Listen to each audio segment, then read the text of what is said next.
One of the offensive claims of Christianity in our day and age is that Jesus Christ is the only pathway to reconciliation with God. In other words, our claim that there's one God and that Jesus Christ is the only pathway to heaven is deeply offensive to the world in which we live. A world that wants to believe that there is no single absolute truth, but that each person and each community's construction of reality is equally plausible, and that each person will be judged according to their version of reality. So the idea of exclusive claims is highly offensive. Of course, this is not new. The idea was equally offensive in Roman times. The Romans and the Greeks and just about all the cultures of the day believed in multitudes of gods, and in the idea that any belief system in any god was equally acceptable. So you could believe in as many gods as you wanted. The only belief that was offensive was believing in one true God and claiming that all other gods were false.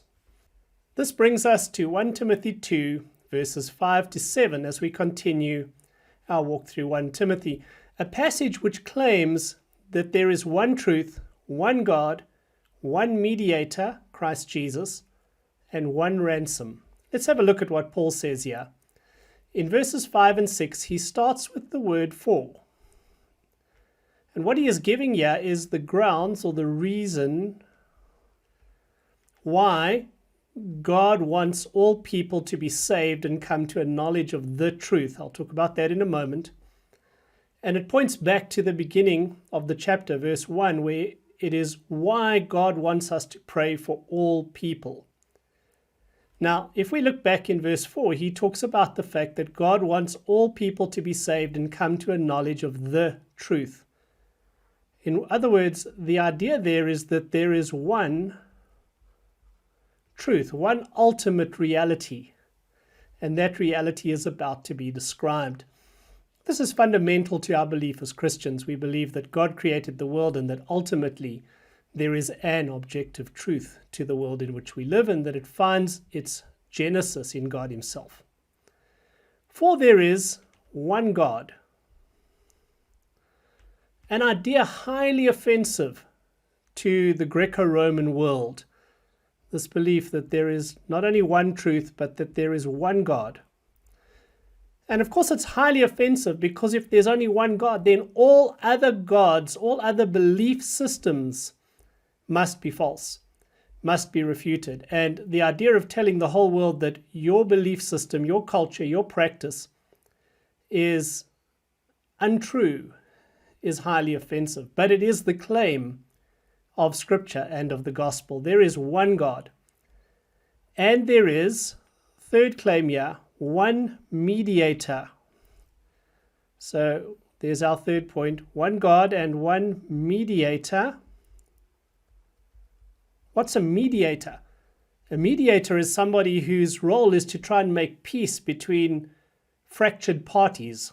So there's built into this claim the idea that there's one God and then there's humanity, and that somehow the relationship between these two is fractured, ruptured, broken.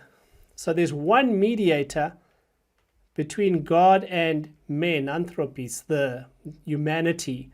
That mediator is the man Christ Jesus. So there's one mediator, one person who can bring together the two parties that have a fractured relationship, who gave himself as a ransom. And that's our last point here, that there is one ransom. The idea of ransom implies that contrary to the belief of most of the world in which we live, humans are good and God should accept all good people. The claim of Scripture is that there are no good people. They are only sinners who have rebelled against a holy God and who need to be redeemed and reconciled. And the only sacrifice that can provide that ransom is the sacrifice of Jesus Christ.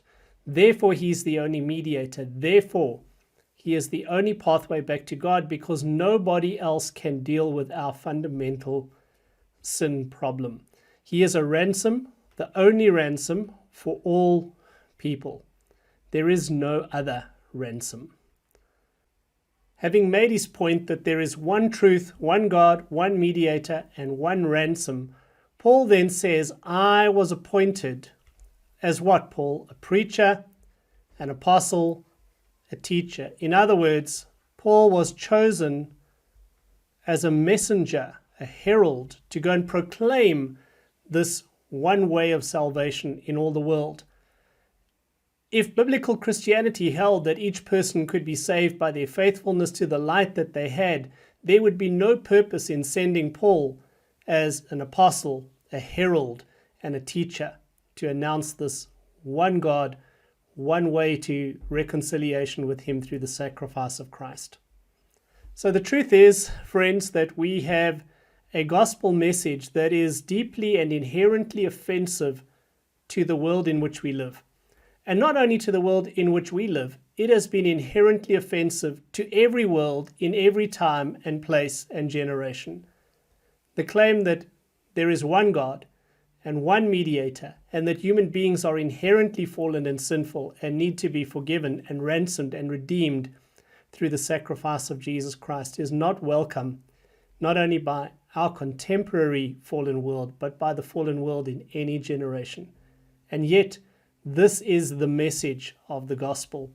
It's the message for which we should pray for all people, because God still desires all people to be saved and come to a knowledge of the truth.